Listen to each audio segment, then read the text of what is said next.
13 years ago, in the blink of an eye, the tides turned in West Asia. The Arab Spring became a reckoning that would leave a profound mark on the West Asia and North Africa. It all started in Tunisia. Zain al-Abidin Ben Ali, who ruled for 23 years, was the first domino to fall. Fleeing to Saudi Arabia in January 2011 after months of protests, Ben Ali's sudden fall was a shot heard around the world. His promises of reform turned to dust as corruption, repression, and broken promises left the country in flames. After years of treatment for prostate cancer, Ben Ali died in exile in 2019, his legacy one of wasted potential and bloody repression. Next in line was Egypt's Hosni Mubarak, whose 3-decade rule came crashing down after the protests in Tahrir Square.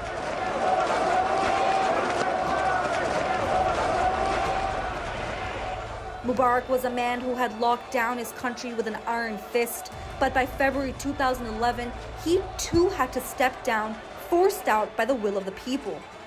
But his departure didn't signal the end of Egypt's military dominance.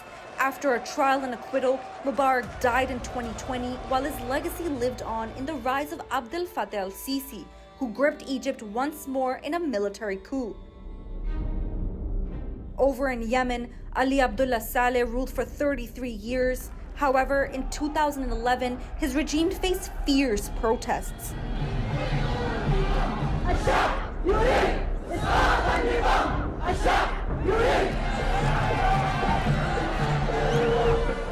The strongmen held on for months, bargaining and maneuvering until a bomb attack nearly killed him. He handed over power in exchange for immunity, but Yemen plunged into a devastating civil war. In the end, Saleh was killed by Houthi rebels. His former allies turned enemies. The man who once played both sides of Yemen's political game met a brutal end, a reminder that power is never constant but perpetually fleeting. Libya's Muammar Gaddafi, another strongman with a vision of eternal rule, was the first leader to be killed after the Arab Spring. For 42 years, Gaddafi ruled with a cult of personality, yet when protests erupted in 2011, he crushed them with brutal force, plunging Libya into a civil war. Captured and killed in his hometown of Sirte, Gaddafi's violent end marked a turning point in the Arab Spring. His death was a victory for rebels, but the country remains in chaos, still riddled with instability. Unlike his counterparts, Syria's Bashar al-Assad had made it through the storm, well, almost. The man who underestimated his people finds himself caught in the worst civil war of the 21st century.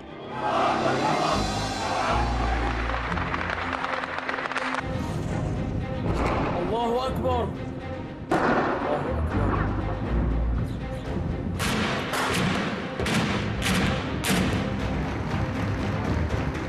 Backed by Russia and Iran, Assad clung to power at any cost, destroying his own country to do so.